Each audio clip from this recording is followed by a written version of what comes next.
devaluation of all of the currencies that are doing this, such as the dollar and the euro. Now, Gerald, looking at this, the banksters have created the Ponzi scheme. Madoff, said the first thing I learned when I got to Wall Street was that it's rigged, A, and B, it's a Ponzi scheme. And to compete in this, I had to do this. And he's absolutely right. Of all these criminals, he's just average. But the Lloyd Blankfeins, they're doing God's work. The Alan Greenspans, we've got to bow down to them while they devalue the dollar and wreck our economy and feed everything into their globalist system. Why is it that the more wrong the bankers are, the more we're supposed to fall down and worship them? Now, the mainstream media worships them more than ever, but they're losing all their viewers. All the polls show the general public is waking up to the bankers. So how long until they completely run out of time? Well, the first part of your question, why do we worship them and why are they getting away with it? Who was the guy who began the whole deregulation of the Glass-Steagall Act that would have prevented the banksters from becoming these criminals that was put in place during the Great Depression so this wouldn't happen? What was his name? Robert Rubin? And who was he Treasury Secretary under? Gee, Bill Clinton. And who followed a couple of years later under George W. Bush? Hey, wasn't that Henry Paulson? Where did he come from, Alex? Gee, wasn't he the CEO of Goldman Sachs as well? And who's that guy now who's Obama's chief of staff? Oh, Bill Daley. Daley? From that wonderful Chicago machine, the Daley machine? Yeah, that Bill Daley. And where did he come from? Gee, wasn't he vice chairman of J.P. Morgan Chase? Doesn't anybody get it? Wall Street has hijacked Washington. It's the same game. Listen to what all of these politicians are saying. It's the same BS line. We got to deregulate industry. We got to give them a free ride so they can rape us more. Oh, and by the way, let's cut all the taxes for those rich guys and keep those multinationals like GE, who made $14 billion last year, paying no taxes at all as we give it to the little people. And just to make things a lot worse, let's increase the taxes for them. So the only key answers they keep coming up with is deregulation and cutting more taxes for the big guys. When is it going to collapse? As I've said, I've never seen a summer like this. I think we're going to see the winter of discontent. If it was an Arab Spring, you're going to see a U.S. You're going to start seeing it unraveling more and more every day as you watch the news. So October is my month that, and it's only a guesstimate that we're going to see the big unraveling. But even if it doesn't happen in October, because you don't know what phony schemes they're going to come up with, it's going to happen eventually. And that's why I'm fully invested in gold. Now, Gerald, you put out your forecast over a year ago, well over a year ago, and said that you believed that it would be evident that we were in a collapse by December of 2010.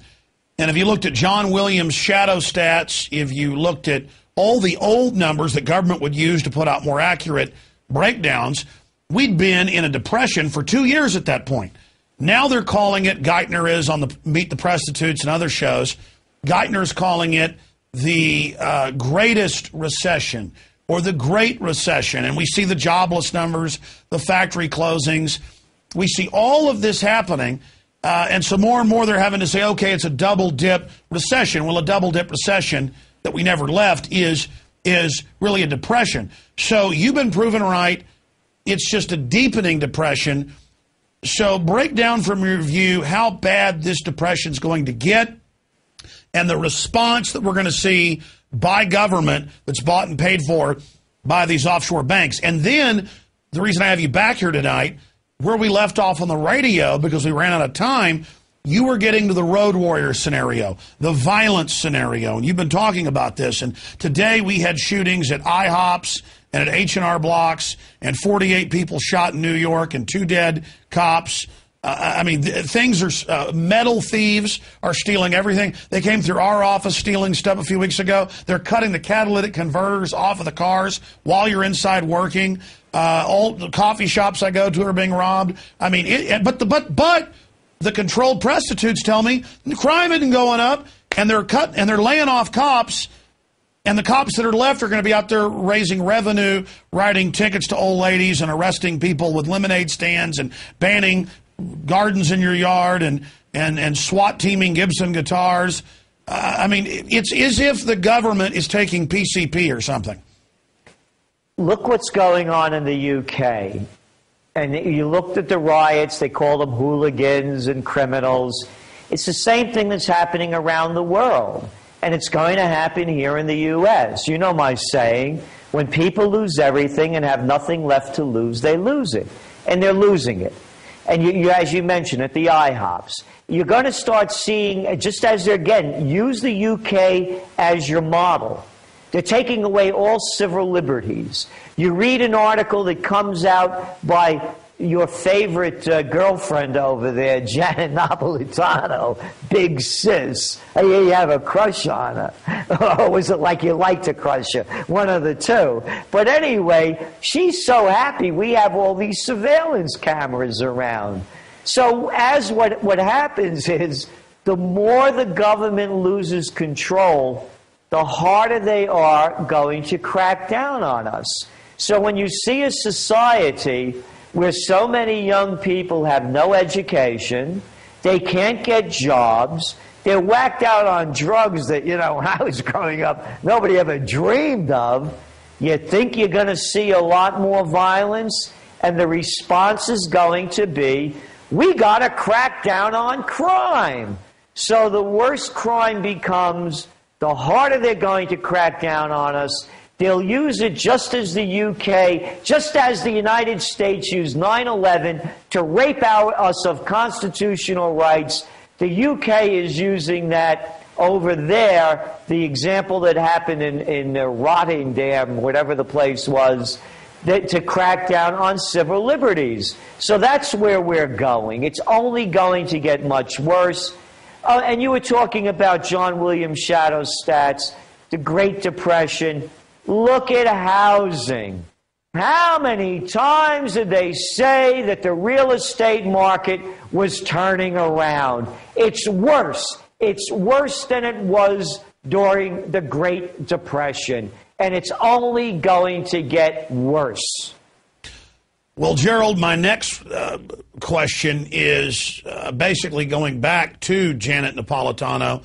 She's now criticizing the Drudge Report for carrying my articles and others that broke down the fraud of DHS, lying about the radiation levels, lying and saying we don't grab genitals, we don't go in the pants, we're not saving the images. All of that they've been caught lying about. All the crimes being committed by these people, because who else would want this horrible job? Who else would take a job standing, around all these microwave oven X-ray systems? Now we learn they have 8 times the national average at the Boston Logan, where they first put the scanners in 7 years ago. So right there, it's a crazy group of people.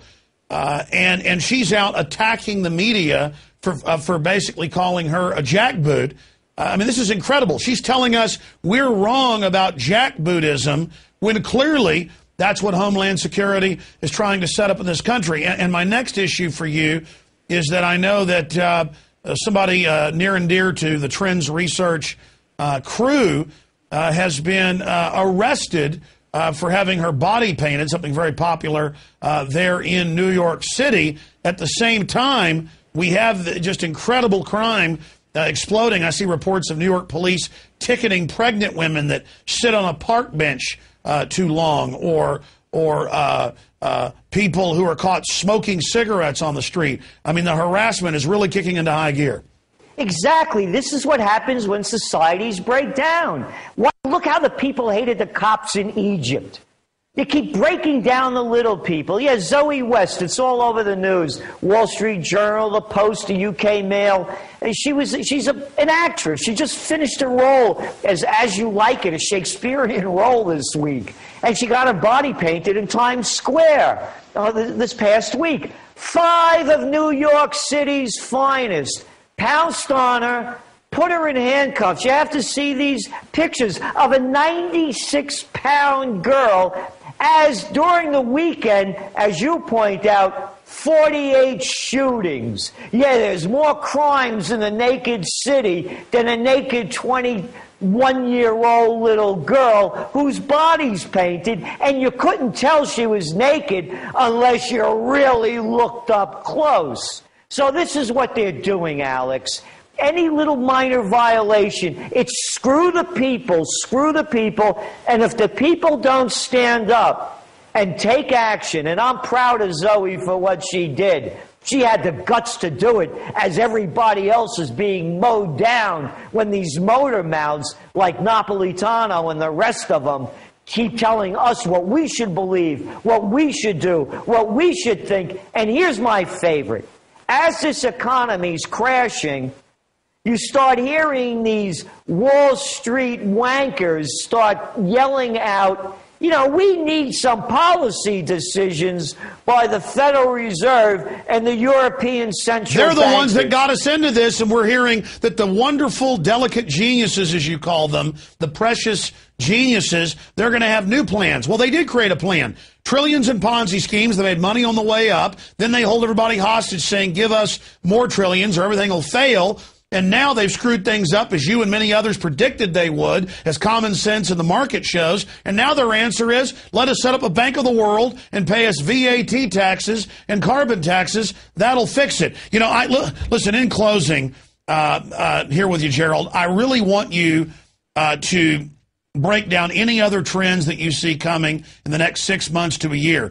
Because you did, I remember 3 years ago on my show, 4 years ago, predicting the tax rebellion, what's become the Tea Party, and now the lawlessness. And all over Europe, people are blowing up traffic cameras, blowing up surveillance cameras, spray painting them all over the place. Farmers aren't putting up with GMO being grown. And we're starting to see that rebellion here in the U.S. People attack the speed cameras so much in Arizona, they've removed them. So the truth is, the corrupt white shoe boys are powerless when people start to stand up and recognize what they are. So you've told us the bad that's coming.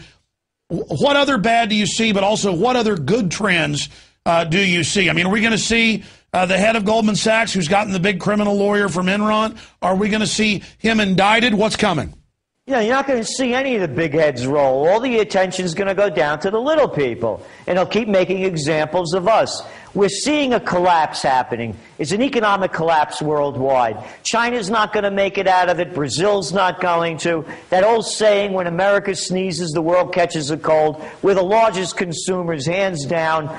Us in Europe are going under. And what we're telling people is, know where your money is. Because we're going to see bank failures, one after another. Yeah, I'm understanding from people in Greece, they're having trouble getting their money out of the banks. And that banks from Europe are starting to safe haven money over here. This thing is running out of control, and we're telling people to take proactive measures. Number 2, look for a false flag attack. Be it terror, something along the line, along fear and hysteria. Things are going to get very ugly. Crime is going to escalate at levels we've never seen before. And the prostitutes are going to keep coming out with these phony figures, just like they do with inflation, just like they do with unemployment. They're going to come out with them like that in crime. You better learn how to protect yourself. And my 3 Gs, Gerald Celente's 3 Gs, gold, guns, and a getaway plan. Because that's my final. Nice. That's my final question for you, Gerald. We saw Katrina. The government couldn't help, cut the police power lines, cut their communications so FEMA could be the boss because the local police weren't following their orders. We saw FEMA then go into high and dry areas, take guns.